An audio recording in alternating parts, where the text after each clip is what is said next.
అందరికీ నమస్కారం. మనం రోజూ వేసుకునే చెప్పుల గురించి ఎప్పుడైనా ఆలోచించారా? అవి కేవలం మన కాళ్లని కాపాడటానికి అనుకుంటున్నారా? కానే కాదు. వాటి వెనకాల మనకు తెలియని కొన్ని నియమాలు, నమ్మకాలు ఉన్నాయన్నమాట. ఈరోజు అవేంటో వివరంగా తెలుసుకుందాం. రండి. అవును, చెప్పులు వెనక కూడా ఓ కథ ఉంటుందా అనిపిస్తుందా? ఖచ్చితంగా ఉంది. వాటిని ఎప్పుడు కొనాలి, కొన్న వాటిని ఇంట్లో ఎక్కడ పెట్టాలి అనే దాని వెనకే ఓ పెద్ద లాజిక్ దాగుంది. ఆ విశేషాలేంటో ఈ విశ్లేషణలో చూసేద్దాం. సరే, అన్నిటికంటే ముందు అసలు మనం చెప్పులెందుకు వేసుకుంటాం? ఫ్యాషన్ కోసం మాత్రమే అనుకుంటే అది కరెక్ట్ కాదు. దాని వెనకాల మన ఆరోగ్యానికి సంబంధించిన చాలా ముఖ్యమైన కారణాలు కూడా ఉన్నాయండోయ్. మనందరికీ తెలిసిందే, చెప్పులు వేసుకుంటే కాళ్లకి రాళ్ళు, ముళ్ళు గుచ్చుకోకుండా ఉంటాయి. అంతేనా? కాదు. నేలమీద మన కంటికి కనిపించని ఎన్నో ఇన్ఫెక్షన్లుంటాయి కదా, వాటినుంచి కూడా మనల్ని కాపాడతాయి.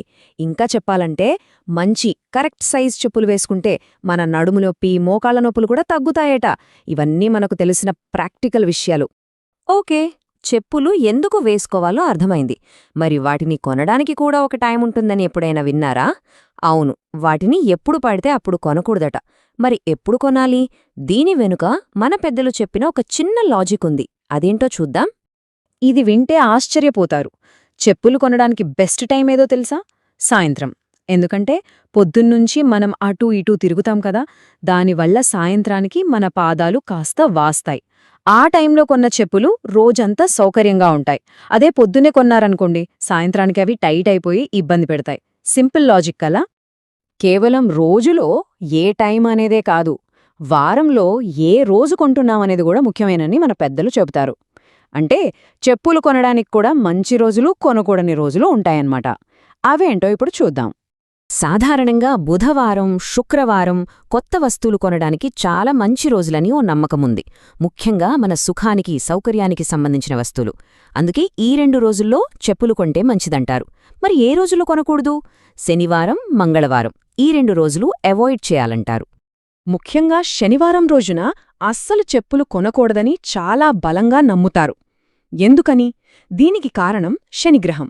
ఆ రోజున చెప్పులు కొంటే శని ప్రభావం వల్ల ఆర్థికంగా ఇబ్బందులు ఎదురవుతాయని, డబ్బులు అనవసరంగా ఖర్చయిపోతాయని ఒక నమ్మకం. సరే, కొనడం గురించి చాలా విషయాలు తెలుసుకున్నాం. ఇప్పుడు కొన్న చెప్పుల్ని ఇంట్లో ఎలా పడితే అలా పడేయకూడదు.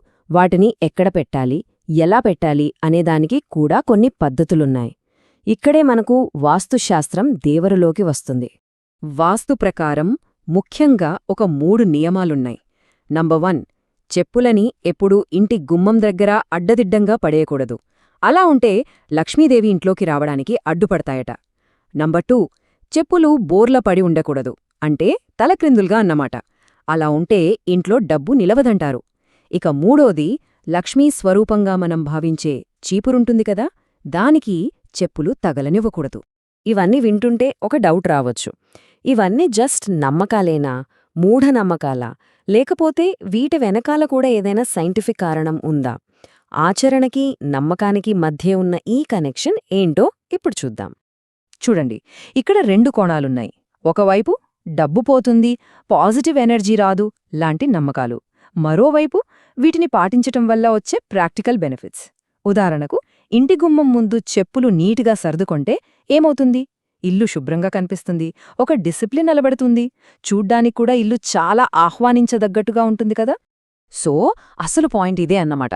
ఈ నమ్మకాలని మనం నమ్మినా నమ్మకపోయినా పర్లేదు, కానీ వాటి వెనకాల ఉన్న అసలు ఉద్దేశమేంటి? శుభ్రత, క్రమశిక్షణ. ఈ 2 అలవాట్లు మన లైఫ్కి చాలా అవసరం కదా. సో ఆ కోణంలో చూస్తే ఇవి చాలా మంచి పద్ధతులు. సింపుల్గా ఒక్క మాటలో చెప్పాలంటే, చెప్పులని సరిగ్గా వాటి ప్లేస్లో పెట్టడమంటే శుభ్రత, క్రమశిక్షణ, అంతిమంగా మనశ్శాంతిని మన ఇంట్లోకి ఆహ్వానించడం. చూసారా, ఎంత చిన్న పని వెనుక ఎంత పెద్ద అర్థం దాగుందో? ఒకసారి ఆలోచించండి.